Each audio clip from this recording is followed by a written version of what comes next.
Sore hari, Bernie sudah sampai di rumah Miko. "Hei Bian, kau bertambah tua saja." Bernie menyapa Bian. "Bocah tengik kurang ajar, aku lebih tua darimu. Beraninya kau." "Kau lebih tua dariku, tapi tidak lebih hebat dariku." "Apa kau bilang?" Hei, aku bicara kenyataan. Jika kau hebat, aku tidak akan berada di sini sekarang." "Kau brengsek sekali."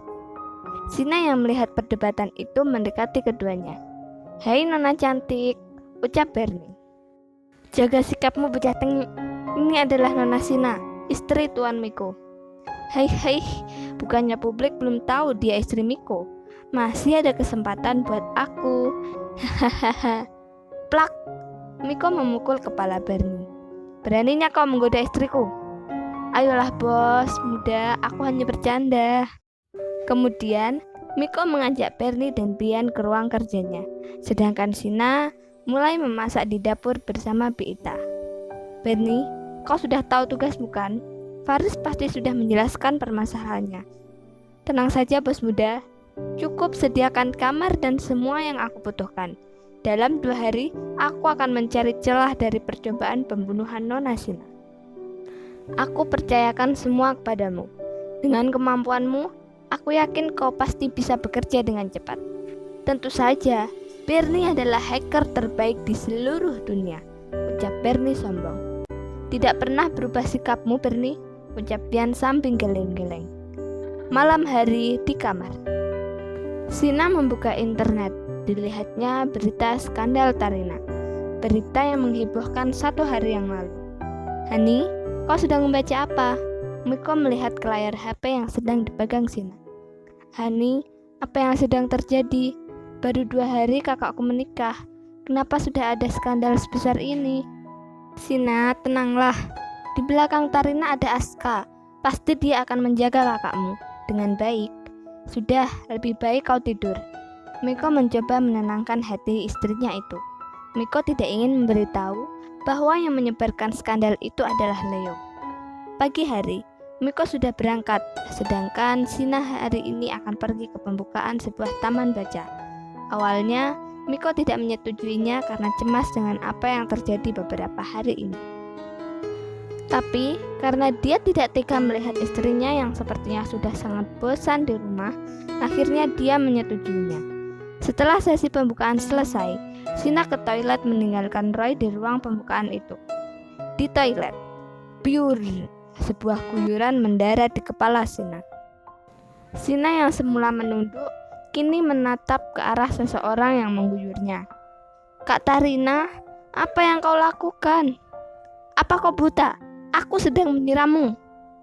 "Maksudku, kenapa kau menyiramku, Kak? Apa salahku?"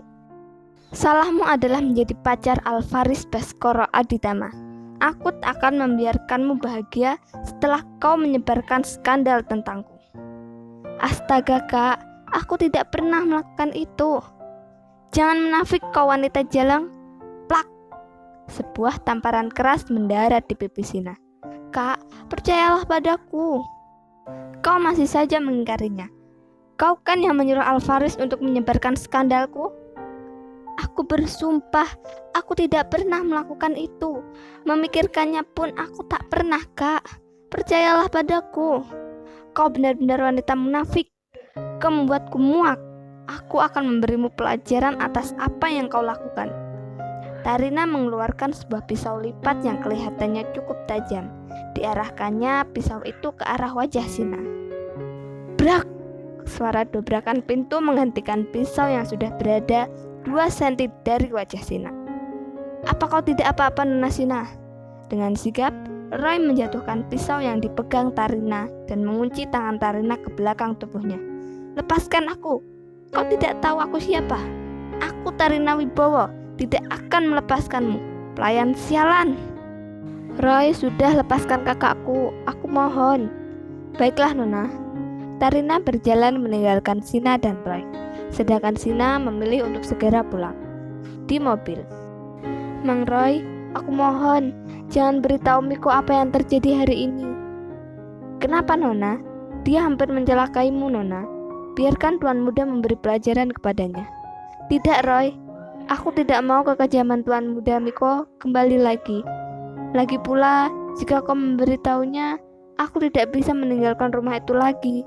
Aku tidak mau seperti burung dalam sangkar. Nah, berjanjilah, aku mohon. Baiklah Nona, jika itu maumu, aku berjanji. Di rumah, Sina terlihat gelisah. Dia mondar-mandir di taman. Pikirannya berkecamuk. Benarkah apa yang dikatakan kakaknya itu? Apakah benar Alvarez yang melakukannya? Kenapa dia menyebarkan skandal memalukan kakaknya itu? Hani, apa yang sedang kau lakukan? Suara Miko mengagetkan Sina. Hani, kau sudah pulang? Sudah. Hani, katakan, kenapa kau terlihat cemas? Dipeluknya tubuh istrinya itu dari belakang. Bolehkah aku bertanya? Apa yang ingin kau tanyakan, Hani? Apakah Alvarez yang menyebarkan skandal kakakku ke media? Miko menghela nafas. Benar, Hani, tapi percayalah, ini adalah hal yang benar untuk dilakukan. Kenapa? Apa kau sedari awal sudah mengetahuinya? Benar, sedari awal ini adalah rencanaku. Namun Faris bergerak lebih dulu. Kenapa? Apa kau dan Faris sengaja ingin memperburuk hubunganku dengan Tarina? Bukan itu maksud kami, Sina. Percayalah, ini yang terbaik. Tarina adalah dalang dari rencana pembunuhan yang terjadi padamu. Tidak, aku tidak percaya. Suara Sina mulai meninggi. Berhentilah berpura-pura, Sina. Berhentilah berpura-pura kau tak tahu. Kau pastinya sudah tahu seberapa bencinya kakakmu terhadapmu. Cukup, aku tidak ingin mendengarnya. Sina berlalu meninggalkan Miko yang duduk di taman. Tidak mungkin Tarina sekejam itu. Meski aku tahu Tarina tidak menyukaiku, tapi tidak mungkin dia mencoba membunuhku. Sina menjatuhkan tubuhnya ke atas ranjang. Menangis, dia mengingat semua yang telah terjadi di hidupnya. Di taman, HP Miko berdering, terlihat Dennis menelponnya. Boy, suara Dennis terlihat cemas. Miko menanggapi dengan malas. Dengarkan aku, Sandra telah bangun dari komanya. Apa? Dan kabar buruknya adalah dia belum bisa berjalan dan dia kehilangan separuh ingatannya. Bagaimana mungkin? Ini akan jadi masalah untukmu, Boy. Kau harus mencari jalan keluarnya. Baiklah, kau bersiap. Kita akan pergi ke rumah sakit hari ini. Oke. Dennis menutup teleponnya. Miko bergegas meninggalkan rumah tanpa berpamitan kepada istrinya. Semalam telah berlalu. Pagi hari saat Sina membuka mata, dia tidak menemukan suaminya dimanapun, dan tidak seorang pun yang tahu keberadaan Miko. Kenapa? Hanya pertengkaran kecil membuatmu pergi dariku. Itulah yang ada di pikiran Sina. Sina hanya melamun sepanjang hari. 2 hari berlalu. Miko tetap tidak pulang. Sina benar-benar khawatir. Dia sudah mencoba menghubungi Dimas dan mertuanya, tapi mereka semua tidak tahu keberadaan Miko. Ya Tuhan, kenapa begitu cepat kau ambil kebahagiaan di hidupku? Tuhan tidak mengambilnya, Sina. Hanya saja Tuhan sedang mempersiapkan kebahagiaan yang lebih besar dari yang pernah kau pikirkan. Ucapan Bian yang mencoba menenangkan Sina. Semoga. Sina menundukkan kepalanya. Dia benar-benar tidak mengerti apa yang terjadi. Nah, Sina, bagaimana jika aku mengajakmu ke kafe suka-suka? Kau bisa menghilangkan kesedihanmu dengan memakan banyak parfait di sana. Benarkah aku bisa ke sana? Tentu, kau bersiaplah. Roy menghampiri Bian. Bian, apa kau yakin tidak ingin memberitahu Sina? Memberitahu apa? Memberitahu bahwa suaminya sedang bersama wanita lain? Bukan begitu maksudku, Bian. Maksudku, ucapan Roy terpotong. Sudahlah Roy, kita jangan terlalu ikut campur urusan tuan muda.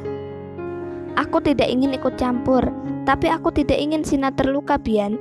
Jika kita tidak memberitahunya, kita berarti ikut menutupi kesalahan tuan muda. Cukup Roy, kita adalah bawahan Tuan Miko. Apa yang diperintahkan adalah mutlak. Bekerjalah dengan profesional. Jangan kau campur adukan perasaan pribadimu ke dalam pekerjaanmu. Baiklah, aku mengerti. Roy berjalan meninggalkan Sina. Sedangkan dari tadi, Cina mendengarkan perdebatan Bian dan Roy. Jadi, Nona Sandra telah sadar. Syukurlah. Tapi kenapa ada rasa sakit yang terasa di hatiku, Tuhan? Seharusnya aku sudah tahu ini yang akan terjadi. Tapi kenapa masih terasa sakit? Dan akhirnya terjadi juga di mana kau akan meninggalkan aku, Miko. Terima kasih teman-teman sudah menonton video ini. Jangan lupa like, comment, share, and subscribe karena akan ada video baru setiap harinya. See you next time. Dadah.